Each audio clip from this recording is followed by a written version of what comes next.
The children's Portugal study, conducted by Dr. James Woods and others, was published in Environmental Health Perspective and was supposed to be done to once and for all evaluate the safety or harmful effects from amalgams.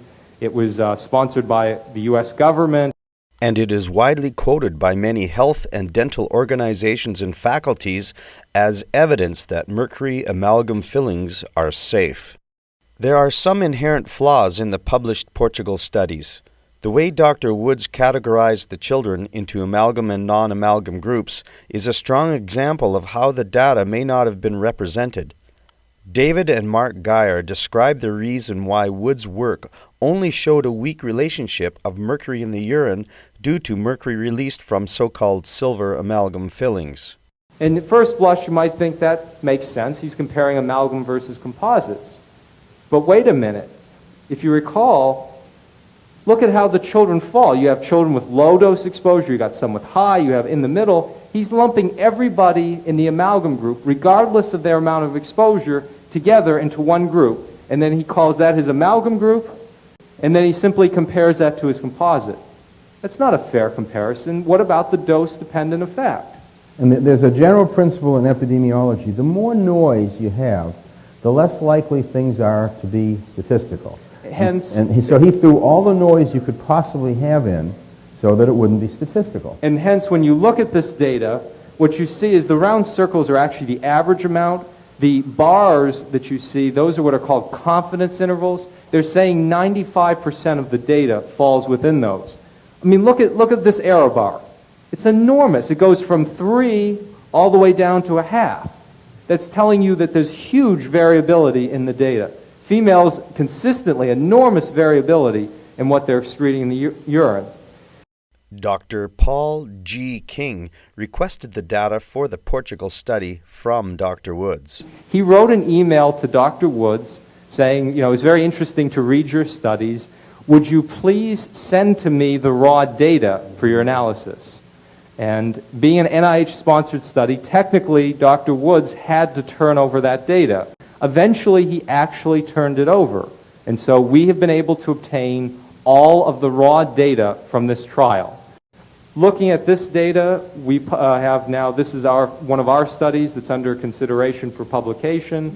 We tried to look at this a totally different way. As I said, we're very interested in dose of mercury versus, in this case, urinary mercury levels. And when we did this, we found that there was an incredibly strong correlation between the amount of amalgam exposure and urinary mercury concentration. And this is from the statistical model. The p-value is less than 0.00001. It's incredibly significant.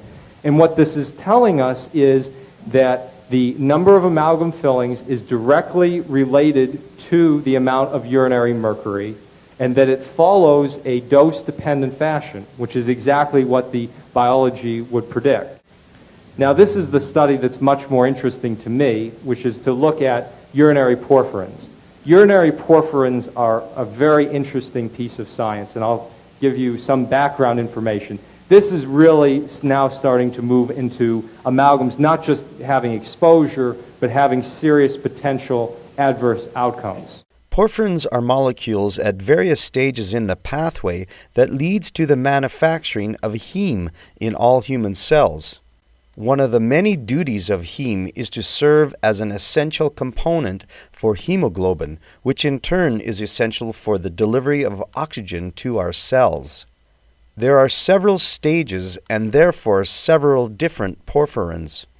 Each stage requires an enzyme to transform the porphyrin to the next stage. The enzymes URRD and CPOX, these two, are very exquisitely inhibited by mercury, and virtually only mercury.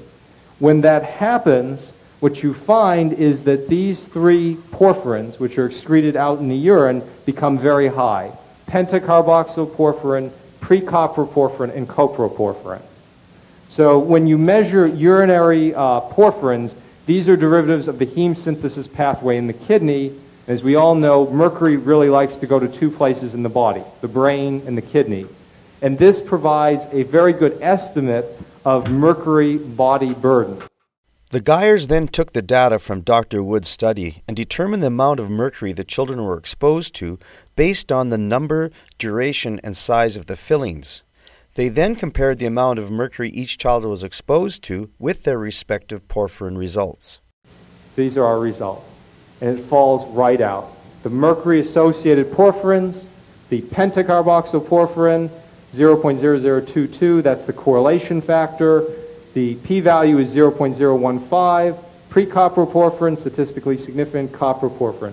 The three mercury-associated porphyrins instantly become linked to the dose-dependent effect of mercury exposure. And you'll notice that the other porphyrins are not linked, which is what Woods and everybody said should be the case.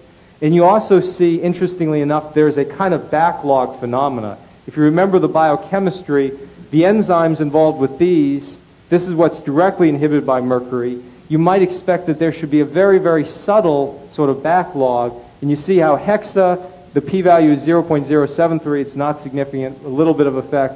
You get to hepta, 0.28, euro, 0.38. They back up in the pathway a little bit, so you actually see that in this. The biological exquisiteness of this, I just can't, it's amazing the level that you could look at these children, multiple observations, multiple exposure to find that level of correlation is just amazing. It confirms absolutely the biochemistry, and it unfortunately confirms that mercury exposure is contributing to mercury body burden, and the mercury from the teeth, that is. In other words, the data from the Portugal study conducted by Dr. James Woods and others actually confirms that not only does increased size, number, and time exposure to mercury amalgam fillings increase mercury in the urine, but also decreases the efficiency of heme production because of its inhibitory effects on enzymes in the human cell.